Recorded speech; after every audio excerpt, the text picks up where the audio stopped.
Most people have no idea how the last days will start. But the Bible specifically speaks about a period of 7-year tribulation, before Jesus appears from heaven. Biblical scholars know that the 7-year tribulation will begin with a peace treaty, signed between Israel and the Arabs. And that the initiator or mediator of this peace treaty will be the Antichrist himself, who appears as a man of peace and a promoter of peace in the Middle East. But in truth, he is a man of war, who will use peace as the Trojan horse, by promising Israel safety and security, for 7 years. Most people miss the fact that the Bible says, this covenant will be with many. Not just Israel. Daniel 9:27 says, that ruler will have a firm agreement with many people for 7 years. Many people is not just Israel and Palestine.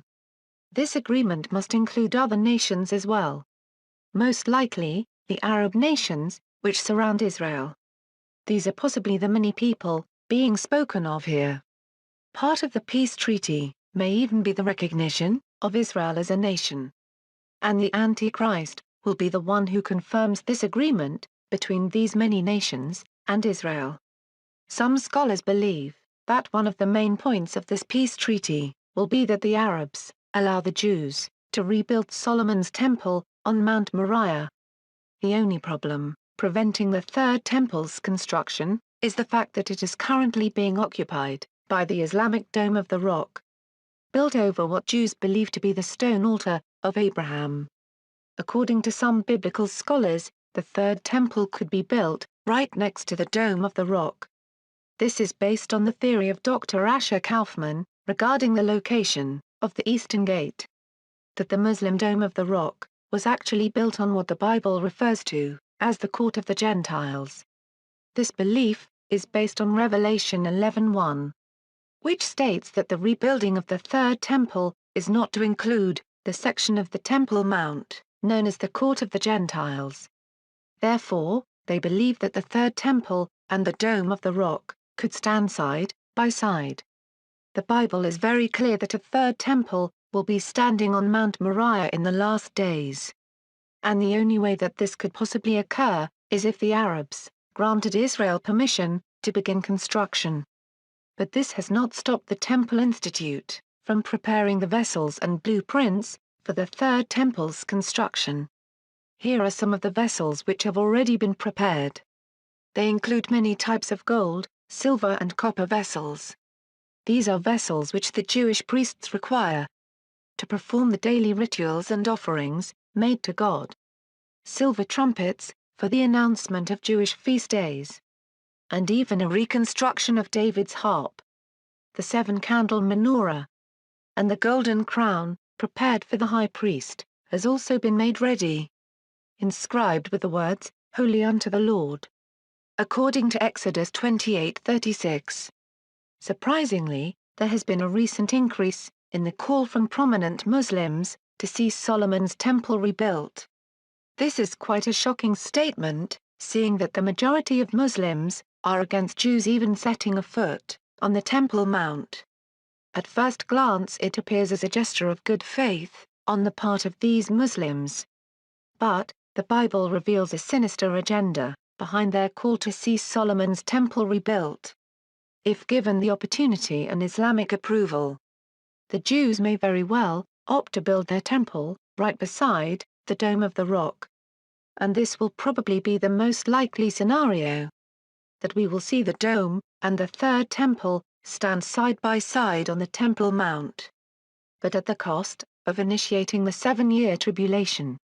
Once the Jews have finished rebuilding their Third Temple, they will once again instate the Jewish animal sacrifices. 1 Thessalonians 5:3, for when they shall say, peace and safety, then sudden destruction comes upon them, as travail upon a woman with child. And they shall not escape. The Bible tells us that Israel will say to themselves, finally we have peace and safety.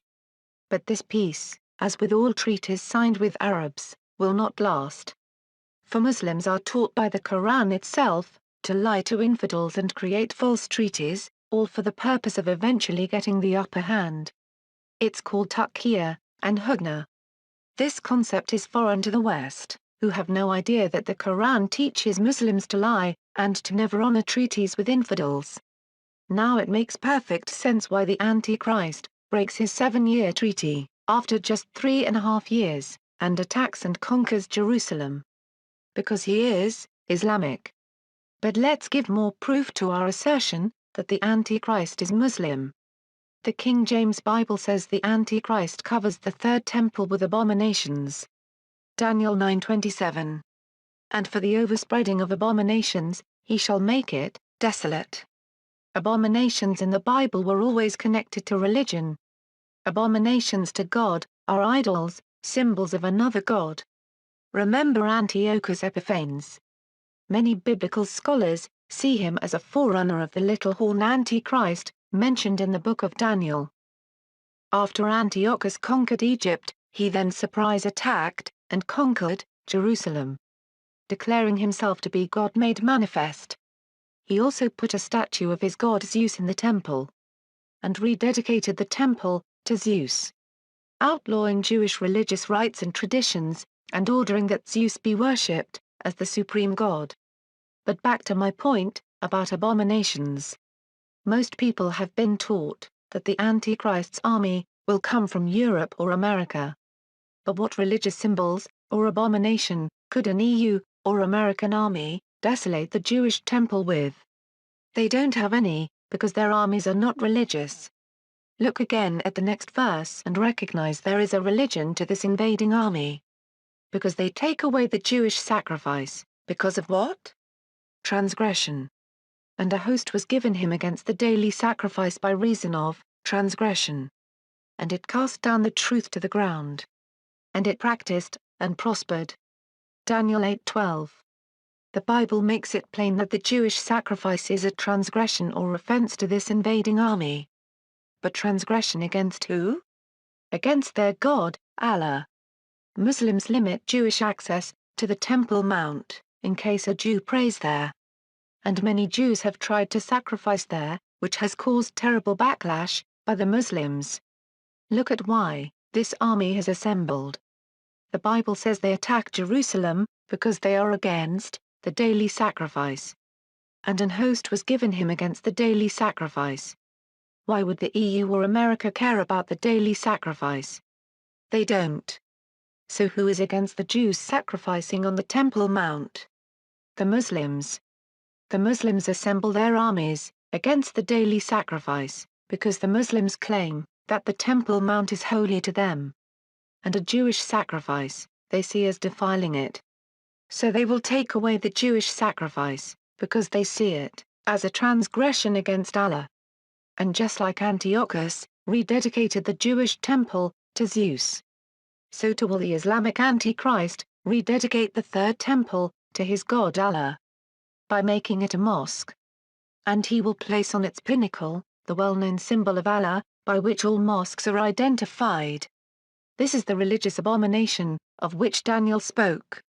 The awful horror, or abomination which causes desolation, will be placed on the highest point of the temple, and will remain there until the one who put it there meets the end which God has prepared for him. The Bible tells those in Judea exactly what to do when this Islamic army attacks Jerusalem and enters the third temple. Mark 13:14. But when you see the abomination of desolation standing where it should not be, let the reader understand. Then those in Judea must flee to the mountains. The one on the roof must not come down or go inside to take anything out of his house. The one in the field must not turn back to get his cloak. Woe to those who are pregnant, and to those who are nursing their babies in those days. Pray that it may not be in winter. For in those days, there will be suffering. Unlike anything that has happened, from the beginning of the creation, that God created until now, or ever will happen.